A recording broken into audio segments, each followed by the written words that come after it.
Hey guys, what's up? Brendan here, aka Brenbo, and today we are doing a full rotor and pad repair or replace on my car.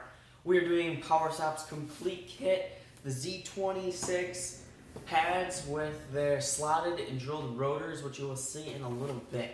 I'm extremely excited for this because my brakes are absolutely junk. So stay tuned. By the way, these pads are carbon ceramic, so they will cause no dust at all basically and have enormous stopping power. And they are basically impossible to fade. And if you guys don't know what brake fade is, it's when you use your brakes pretty hard or abuse them and they get so hot they don't work anymore. So basically you cannot cause brake fade with these. If you guys did not know, the rotors I have on right now are slotted and drilled, but they're very worn down and they just don't work at all basically. The pads are stock pads, tons of brake dust all the time, super annoying, and that's why I'm replacing them. You guys will never believe what just happened. Last night I got nothing done because of this. This is an impact driver, and I couldn't get it last night because all the stores were closed, but what this does is this takes off these little bolts. They're on the rotors on every side. And this little bolt holds on the rotor, and you can't take it off unless you take this out. You can't take it off with a screwdriver because you need this. And what's different from a screwdriver than an impact driver is when you hit it, it ratchets it out. It's like a ratchet with the socket, you could say, I guess. But with the hammers, when you hammer it, it slowly ratchets it out. And you have to use this basically. Like if you look on all the forums and everything, you can't use a screwdriver. So I used this, got the first one off, and now I'm going to do all four. The reason I was in the back and then moved to the front is because I didn't think it would have the same thing, or the same retaining bolt, but it did. So I'm pretty mad that I couldn't get the car done by last night, but hopefully I'll get it done by today. So stay tuned, and I'll keep up with you guys later.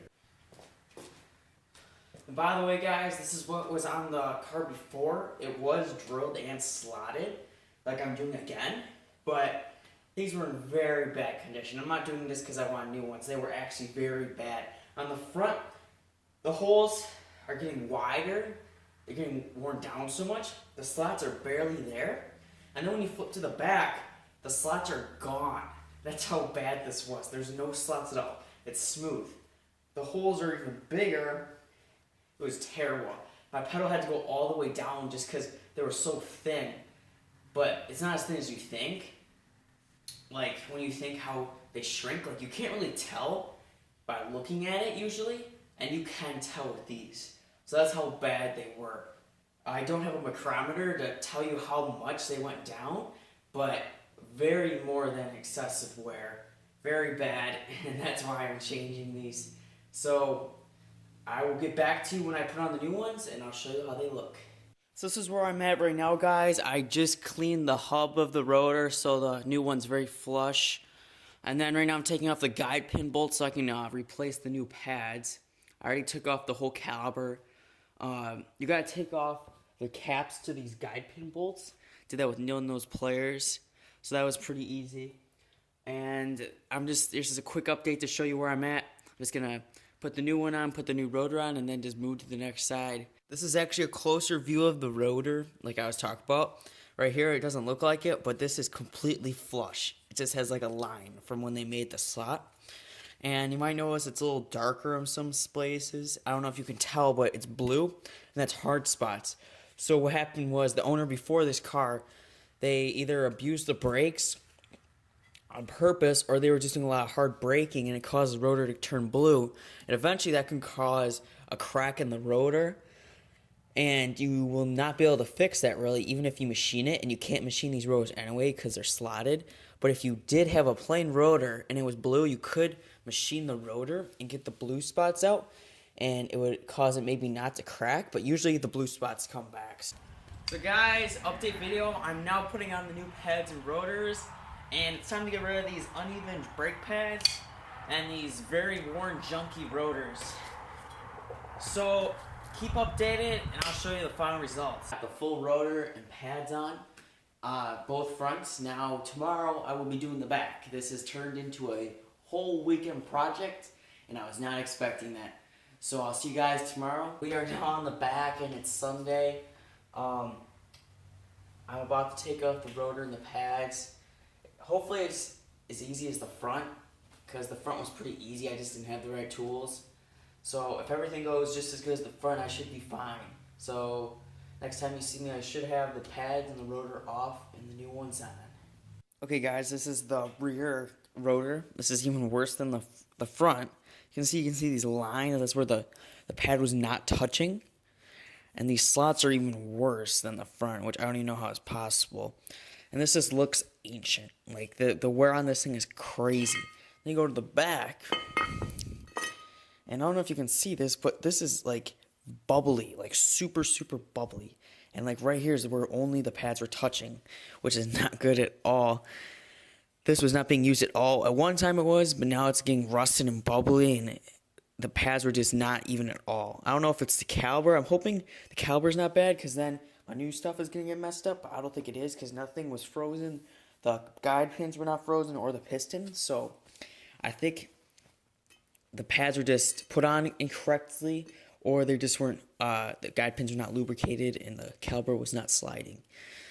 So this is what I think happened to these rotors, or what this guy did that owned this vehicle before me, was he bought the car in 2003, and like 10,000 miles later, he just bought these rotors because they're performance rotors. Even though they didn't need it, he just put these performance rotors on.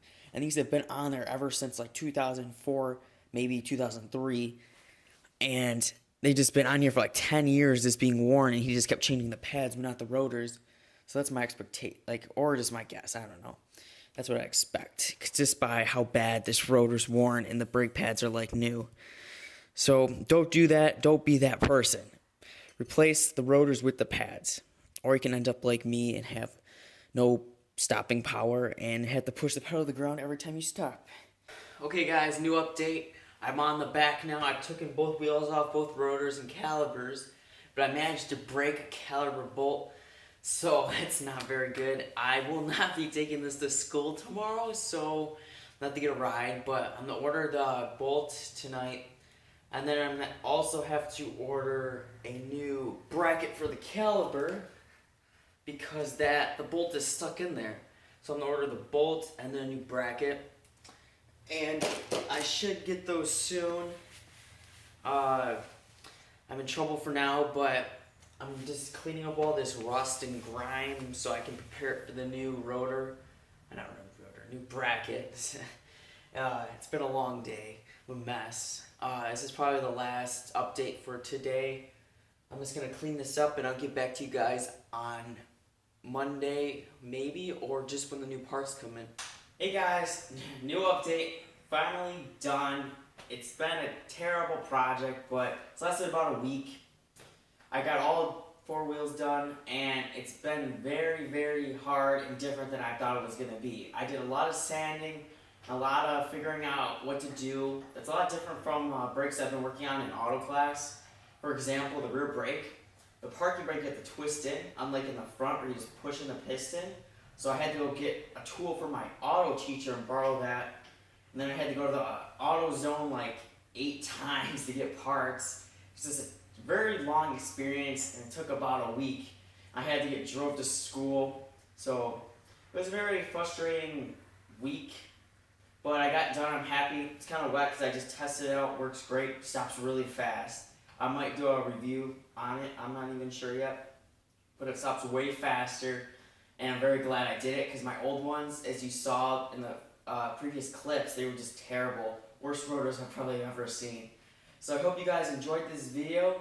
And please like, subscribe, do all that stuff once again. And I will see you guys later. Peace out.